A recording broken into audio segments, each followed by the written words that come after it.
오늘 분석할 경기는 2월 28일 토요일 국내 축구 K리그 5게임 준비했습니다. 구독과 좋아요는 더 정확한 분석에 도움이 됩니다.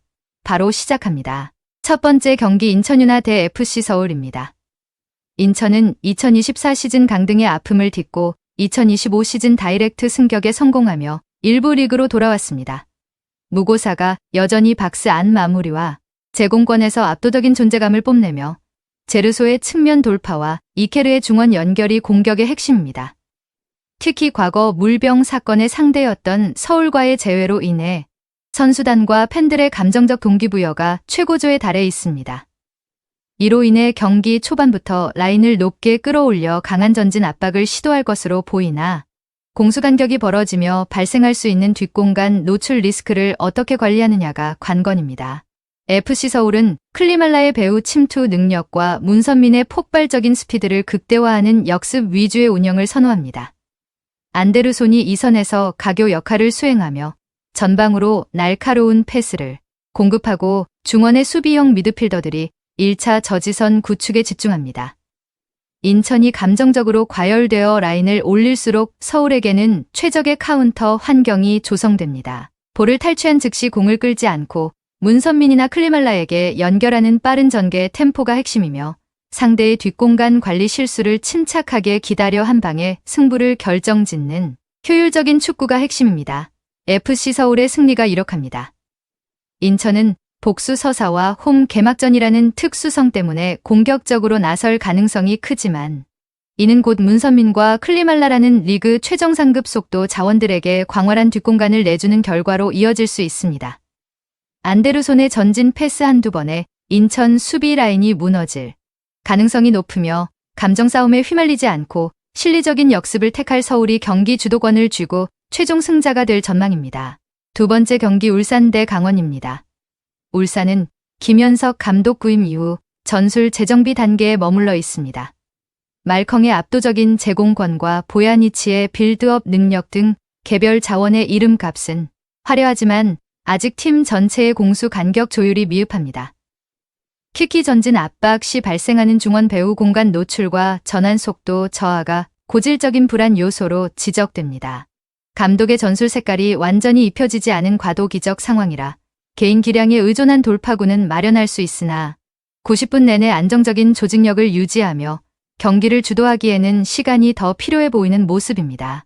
강원은 정경호 감독 체제 아래 포지션별 역할 분담이 완벽히 자리 잡은 완성형 팀에 가깝습니다.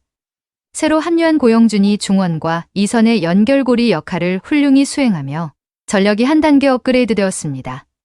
에이스 김대원의 측면 흔들기와 김건희의 박스 안 투쟁심이 맞물리며 공격 루트가 매우 다양해졌습니다. 탄탄한 두 줄 수비를 바탕으로 공 탈취 후 두세 번의 짧은 패스로 하프라인을 넘는 역습 속도가 리그 최상위권입니다. 이미 정비된 조직력과 응집력을 앞세워 울산에 벌어진 라인 사이 공간을 효율적으로 파고들 준비를 마쳤습니다. 강원의 우세가 점쳐집니다. 울산은 전술적 색깔이 모호해 라인 간 간격 유지에 허점이 많은 반면 강원은 정경호 감독의 지도 아래 공수 전환이 매우 유기적입니다. 고영준과 김대원을 필두로 한 강원의 빠른 역습이 울산의 불안한 배후 공간을 집요하게 공략할 것이며 조직력의 차이가 승부의 향방을 갈라 강원이 승점을 가져갈 것입니다. 세 번째 경기 김해 대 안산입니다. 김해는 라인을 정돈한 뒤 백하의 속도를 활용한 역습에 집중하는 스타일입니다. 이승재가 중원에서 연결고리 역할을 수행하지만 압박이 거센 상황에서는 전진 패스보다 안정적인 측면 배급에 치중하는 경향이 있습니다. 그루노, 코스타가 템포를 조절하며 공격의 방향을 틀어주나 수비 가담 부족으로 인해 중원 숫자 싸움에서 밀리는 장면이 자주 포착됩니다. 볼 점유보다는 직선적인 전개에 의존하다 보니 상대가 패스 위주로 경기를 풀어나갈 경우 후반으로 갈수록 수비 라인이 깊게 내려앉으며 체력적인 한계와 집중력 저하를 노출하는 부담을 안고 있습니다. 안산은 최문식 감독의 철학이 담긴 콤팩트한 패싱 축구를 지향합니다. 말론이 전방에서 버텨주며 류승우, 리마와의 유기적인 삼각 패스 패턴으로 상대의 압박을 무력화합니다. 볼 주변 지역의 수적 우위를 확보해 짧은 패스로 경기를 통제하는 능력이 탁월하며 점유율을 기반으로 상대 수비 블록을 끊임없이 흔듭니다. 단순히 공을 소유하는데 그치지 않고 상대가 공을 좁게 만들어 체력을 소모시키는 전략을 구사합니다. 최근 경기에서 증명된 점유율 장악 능력을 바탕으로 시간이 흐를수록 주도권을 완벽히 장악하며 슈팅 찬스를 대거 양산할 수 있는 안정적인 구조를 갖췄습니다. 안산은 수적 우위를 바탕으로 한 정교한 패스 축구로 경기 전체를 통제하는 힘이 강한 반면 김해는 단조로운 역습에 의존하며 수동적인 경기를 펼칠 가능성이 큽니다. 안산의 패싱 플레이에 김해 수비진의 체력이 소진될 후반부의 승부에 추가 급격히 기울 것으로 보이며 효율적인 점유율 축구를 앞세운 안산이 승점 3점을 챙길 전망입니다. 네 번째 경기 김천 대 포항입니다. 김천은 정정용 감독 이탈 후 주승진 임시 체제로 출발하며 전술적 과도기에 놓였습니다. 이건희가 전방에서 버텨주지만 중원의 이수빈과 전병관의 전개 속도가 느려 상대 압박에 고전할 가능성이 큽니다. 특히 P급 자격증이 없는 임시 사령탑 체제 특성상 라인 간격 유지와 압박 타이밍에서 시행착오가 예상되며 조직력보다는 개인 기량에 의존하는 단조로운 공격 패턴이 우려됩니다. 포항은 박태하 감독 아래 FA컵 우승을 일궈낸 전술 완성도가 강점입니다.